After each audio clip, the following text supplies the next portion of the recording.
السلام عليكم ورحمة الله. اليوم أكلتنا ملفوف بإذن الله. هاي الطنجرة عندي قديمة تيفال زي ما شايفين تقحطت، ما بستغني عنها. بنعمل لها إعادة تدوير، بتصير عبارة عن طاسة لتسخين المي عشان نسلق فيها الملفوف. وهون حطيت 4 كاسات تقريبا 3/4 الكيلو، عليهم 150 جرام من لحم العجل مع دهن، بتكون مفرزة. حطيتها عليه المي السخنة على النقع عشان تدوب. هاي راس الملفوف 4 كيلو. أنا بعتمد دايما كل كيلو ملفوف إلهم كاسة رز. وهيك قطعته أول شي لأنه بصور لحالي. شلت الدائرة اللي هي القلوحة، ضغطت بالسكينة على الداير. وفي أخوات كتير بتغلبوا في نزع الملفوف وأنا واحدة منهم طبعا، ما بستثني حالي عنهم. هاي شلت القلوحة، شلت الأخضر اللي من برا الكبير. هون بدي أضطر بمسك بالإيدتين، بصير أخلخله نظام تخليل زي ما تخلخل السن لا قدر الله إذا بده ينخلع. بتخلخلوها وبتنزعوها، رح يتمزع منها شغلات طبعا، مش رح نكبهم، رح نسلقها. وهون لما خلصت نزع الملفوف كله ضلت الجاجة. إذا بدي بعملها جاجة، هاي بنسميها جاجة اللي هي اللب الداخلي من راس الملفوف. وهاي حطيته بالمي السخنة، بتركه لحد ما يطرى تقريبا دقيقة، وهيك بقلبه على الوجه الثاني. يستحسن المي تكون تغلي تقلب. أنا هون مش عم تغلي زي ما انتم شايفين، بس اعتمدت انها تكون سخنة. وانا بستعمل ايدي، بس انتوا لا تستعملوا ايديكم لان المي هي راح تحرقكم. هلا كمان شوي لما تحمل مي كتير، هاي استعملت المغرفة الفلات بعملية التقليب، مثل ما بحط من ناحية الملسة أول شي، بعدين هلأ بقلبه عشان الضلوع تطرى، ناحية الضلع السميك تطرى. وبستمر بهاي الطريقة لحد ما أخلص كل الكمية. بحطهم بصدر على جنب لحد ما إيدي تقدر تشيل منهم عشان أبدأ بعملية تقطيع.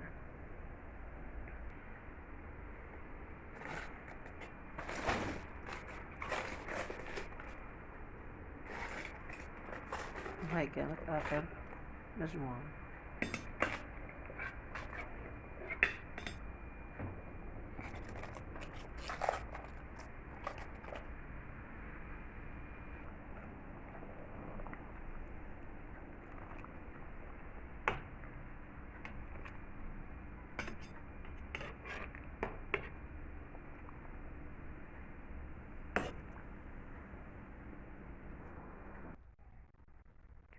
وهلأ بنحط صفيت المي من الرز واللحمة دابت، حطيت ملحة وبهار وفلفل، وحطيت شوية كمون لأنه أهل بيتي ما بحبوا طعمة الكمون كتير. والأبيض اللي شايفينه البيج اللي على جنب، هاي ماجي بودرة درتها لأني ما راح أحط دهن. في ناس بحطوا دهن في قاع الملفوف، طبعا أهل بيتي لو شافوا الدهن ما راح ياكلوا، قطع اللية يعني بنحكي.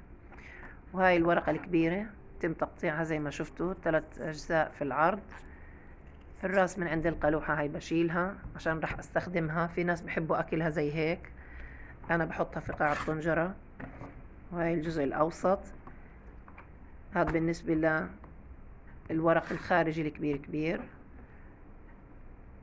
شفتوا بشيلها كلياتها عشان ما تتمزع مني لأنه هي أصلا دايبة.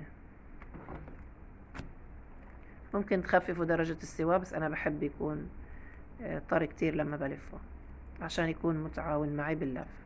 وهاي الحبات الصغيرة شايفين، بس شلت القلوحة وخليتها. بحط الرز بصورة عرضية وبلف باتجاه بخلي القلوحة بالعرض، يعني 7 الحبة الصغيرة. وهذا الجزء الورق الوسطاني بقسمه بس نصين، نص قسمته بالجزء السفلي بقسمه بالنص، وهاي العلوي عملت نزع للقلوحة كاملة. إذا شفت الورقة أصغر من هيك حجمها، ممكن أشف القلوحة بس من فوق وأتركهم مع بعض. هلأ كل شي عندي جاهز لللف. هون تبلت الرز خلطته، وهاي القواليح حطيتهم في قاع الطنجرة وهاي 3 حبات حورجيكم ال3 طرق باللف. طبعا الملفوف غير عن الدوالي، بنحشيه كتير رز وبنترك مسافة سنتي سنتي، نحسب انه حساب الرز رح يتمدد جوا الملفوفة وما بنتني الجوانب فيه.